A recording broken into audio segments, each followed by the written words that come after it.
What's up, Outrunners? This is Devin here from Outrun SEO, and in this video we're going to talk about the 30,000 foot marketing system overview. How to understand, troubleshoot, and fix your marketing system so that it goes from a trickle of leads that are not so ready to buy, kind of tire kickers, into a flood of buyers who are, wait for it, ready to buy. Let's do this.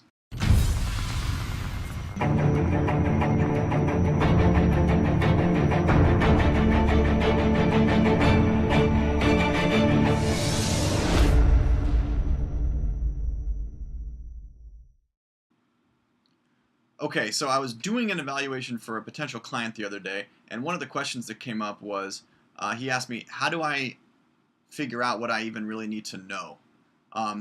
And so if you're watching this video, it probably means that you're not getting the results that you want out of your marketing system, or that maybe you don't even have a marketing system in the first place. A lot of people that come to me to help grow their business, they have something that's kind of set up, but it doesn't really have much rhyme or reason, and they're kind of just throwing money at this or at that, sort of all over the place, and just kind of putting up a prayer and hoping that something works. And that's definitely not what you want to be doing. So I've designed this video and this quick exercise that we're going to do today together to give you a super clear understanding about all the leaks in your marketing system. That's going to create that flood of super red hot, ready to buy customers on autopilot. So you're not going to have to worry about spending your time, wasting your money on sales, prospecting, and just kind of doing all this stuff willy-nilly. Because in this business, the most important thing is that if you can diagnose it, you can fix it. But you have to know where to start. And to answer that guy's question, you have to know what you need to know. So we're going to do this exercise right now and get all that answered for you. All right, so basically what we're going to be working with right here, the 30,000 foot marketing overview, something very simple that you need to understand here is that for a successful marketing system to work, in my opinion, you need two things. So we're going to bust out the old Venn diagram and show you what those things are. The first thing is going to be traffic. So we got traffic there on the left. And the second thing that you need is you need conversion. You can get all the traffic in the world, but if you don't convert them somehow, then there's no money there, right? So in the middle, just to make this Venn diagram happy, we got marketing, and just pretend like my handwriting is legible and that says marketing, right? Cool. All right, so within your marketing system of traffic and conversion, there are three things that we need to think about when crafting a marketing strategy or when diagnosing your marketing system. All right, so and what we call these here at Outrun, the three things we say are, there's push, there is pull, and then there's follow-up.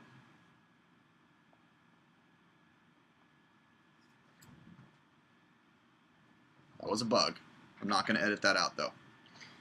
All right, so with push and pull marketing, push marketing basically is putting offers in front of people who are not necessarily looking for it. So some people call this pattern interruption, and you could think of this typically, well, you could think of it like billboards. Those things kind of just interrupt your flow whenever you're driving somewhere, right? You got sign spinners, right? You got Facebook ads. Facebook is a social platform. You're on there to, I don't know, like videos of your friend's dog or something like that, and all of a sudden ads pop up, right? This is push marketing. This is pattern interruption.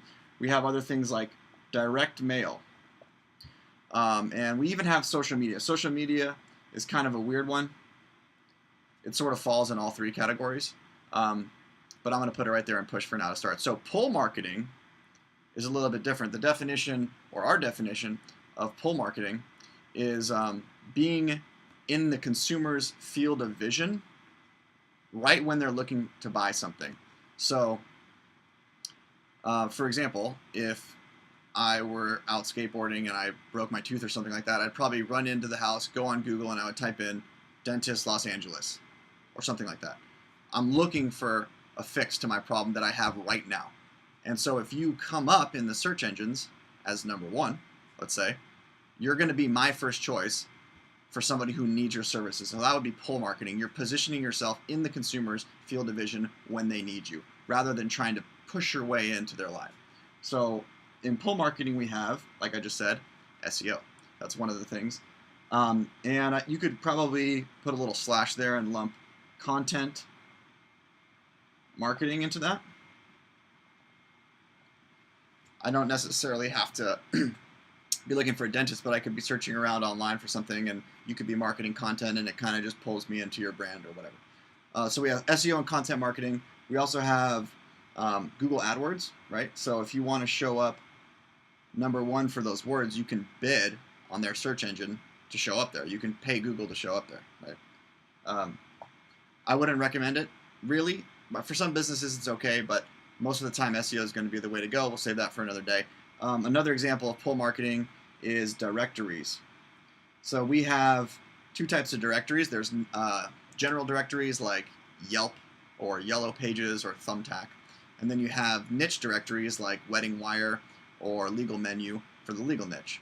And these directories, if I'm searching for something, right, if I'm, once again, in the search engines or whatever, flipping through Yellow Pages, you're going to position yourself right in front of me as the consumer when I'm ready to buy something. So that's pull marketing. Now follow-up, and this kind of goes into the conversion area of it, but follow-up is basically how you are taking those leads now that you got either from push or from pull and nurturing them through a sales process after they find out about you. So your follow-up sequence, and if you're running a business, you know that follow-up is critical, right? Some people will find you or from push or pull marketing, and they'll just come in and buy. But most people need some sort of follow-up situation in order to get them to buy. So in the follow-up category, we have, just zoom in here real quick. Can I do that? In the follow-up category, we have phone calls. I don't think I need to explain that one. We have email follow-ups. And now email follow-ups can be manual, so I'll put a little M there, or they can be automated. Of course, you know, when you're dealing with a prospective client or lead or buyer or whatever, you could send them emails by yourself, or you could use an autoresponder, and you could have a sequence go automatically. The other part of follow-up that I want to touch base on really quick is retargeting.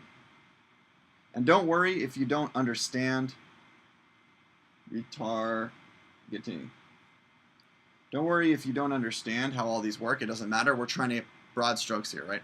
So retargeting is basically the ability for your company to follow a consumer around the web if they have ever landed on your website before. So you can retarget people on other websites that allow advertising, or you can retarget people on Facebook. I'm sure you've seen it before.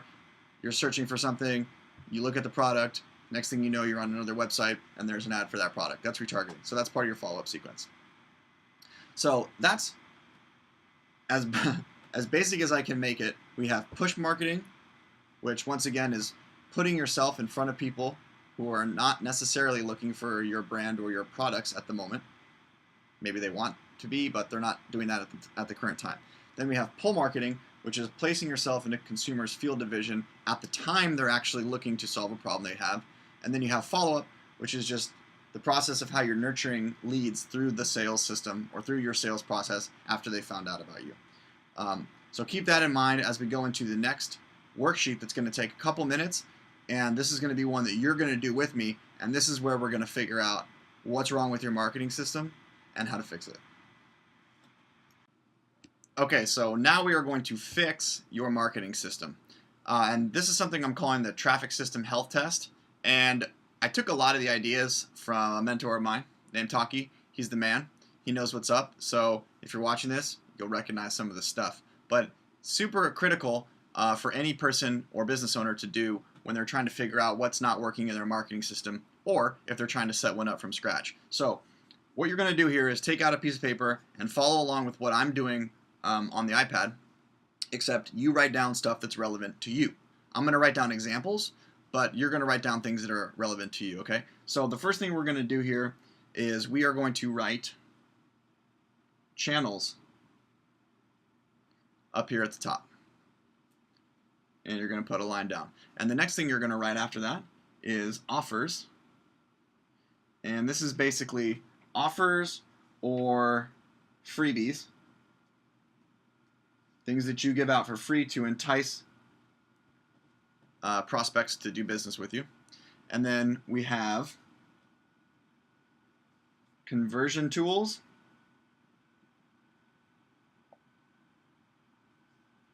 And finally, the fourth thing we have is follow-up or a funnel. So I'm just going to do F/F, which is follow-up and funnel. And so you should have a piece of paper now that has these four things on them.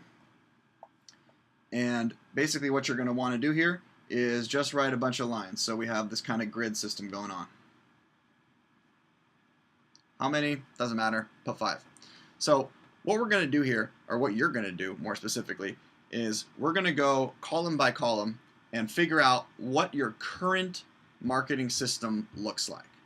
Okay, so it's not what you hope to be doing or what you think you should be doing, but it's what are you currently doing right now in your business in order to fill out these squares. And if you need more squares, draw more squares. But channels, let me give you an example. Channels, like we saw previously, is push and pull. So some of the things that you might be doing in your marketing could be SEO. Maybe you are running Facebook ads. If you are, put that in a box. Maybe you are doing direct mails. Direct mail. Maybe you're doing social media.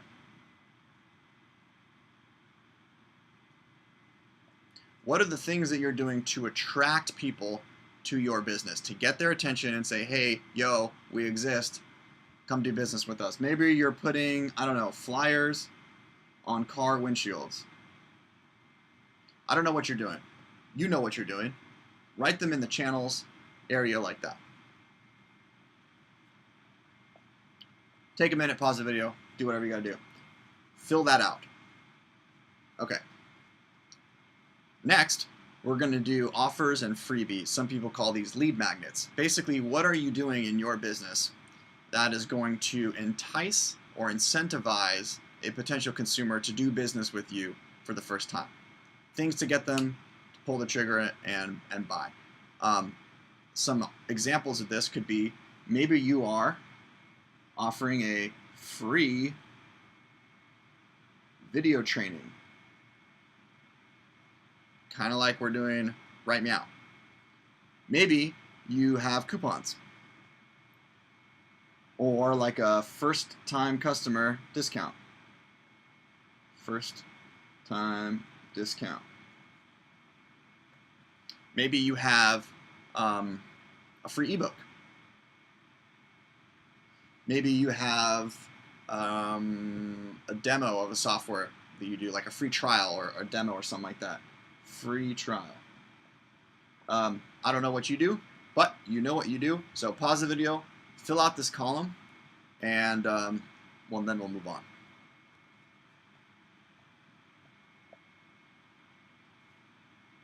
Okay, so we got the first two. It's time for the third, conversion tools. What are you doing now that you've got the attention of the prospect in your marketing system, in your business? What are you doing to convert leads? I will write some examples in again. Some examples of this could be, maybe you have sales appointments, or even sales calls. I probably shouldn't have done this in red. Whatever. Maybe you have webinars that do the selling for you. Things in your business that convert your customers. Your prospects, sorry, that convert your prospects into customers. Maybe you have live or in-person demos, right?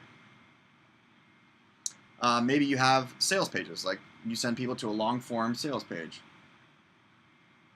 Super common in my industry. Maybe you have giveaways, or maybe you're giving away a free trip to Hawaii in exchange for sitting through this timeshare meeting. I don't know. Anyways, write those down in that column. And finally, the last column, follow-up and funnel.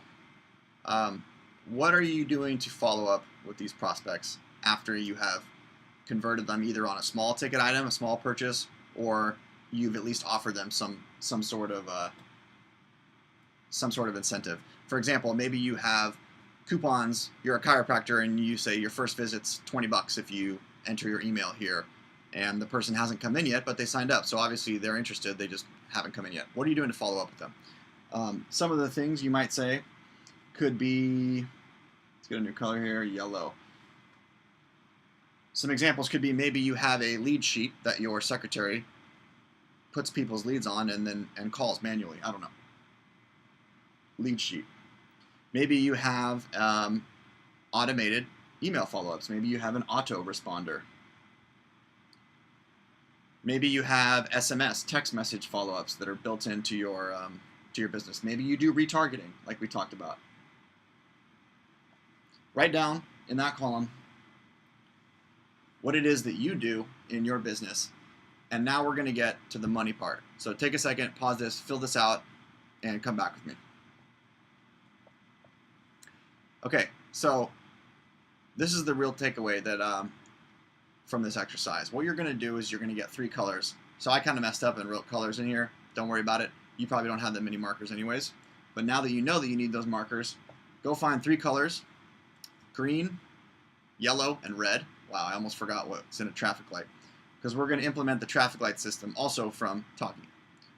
And this is going to really help you to see visually how messed up your marketing system is, right? So the first thing we want to do is we want to get the red highlighter.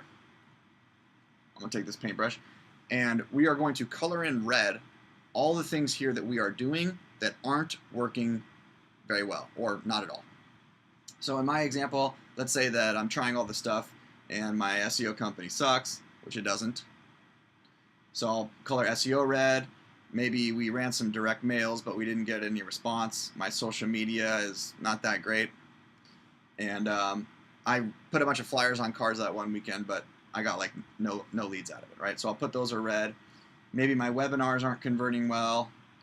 My retargeting system, well, let's say retargeting is good. Maybe my autoresponder isn't built out enough, and my lead sheet is just kind of messy and it doesn't really work, right? So color in the things red that aren't working for you. Maybe my sales page isn't converting. The next thing you want to do is color in yellow the things that are kind of working. You know, maybe you're getting a little bit of business from them, but not really. In this case, we'll say the ebook. People seem to like that, sort of. And maybe the, I don't even remember what this stands for, FT, free training. Yeah. Maybe that's pretty good. And the Facebook ads, we're running them. You know, they're not that great, but they're performing and they're bringing in some business. So we got some yellow here. And of course, everybody checks their SMSs, so that one's yellow too. And then let's go green. Get the green marker and color in all the ones that are working, which are all the ones that are left. So we would go this one, maybe the live demo is good, retargeting is good, and that's good. So you can see here, and it would be way easier to see if I didn't use all these colors, but you can see a lot of red and a lot of yellow. And if you're watching this video, which you are, I would venture to say that your marketing system probably has a lot of red and a lot of yellow in it. So now you know what you're currently doing that's not working, and that is the first step towards fixing it, because if you can diagnose it, you can fix it. So you're in one of 2 situations now. Either you know what's wrong and you can see it all and you can start crafting a plan to fix it, or you realize that your whole system sucks and you want to build a new one from scratch. But at least now you have these laid out in a way where you can plan your channels, your offers, your conversion tools, and your follow-up and your funnel, and you can pick one that's working. And another trick right now, pro tip, is that if you see some green in each of the columns, ditch all the stuff in red and make your life simple. Get rid of all the stuff that's complicated and that you can't figure out. Either hire it out for someone that's an expert to do it, or just get rid of it and focus on one of each column that's green and really make that thing work. That's it. I hope that was helpful. And if you have any questions, drop in our Facebook group and come ask. Or if you need help setting up your marketing system, click the link somewhere, probably below, and we'll get started. Otherwise, like, subscribe, tag people, just tag everybody you know in this video, start sharing it all over the place. Do all that stuff that you do on social media to spread the word, because Good karma is good. I think Confucius said that, but then I just said it too, so now it's my quote.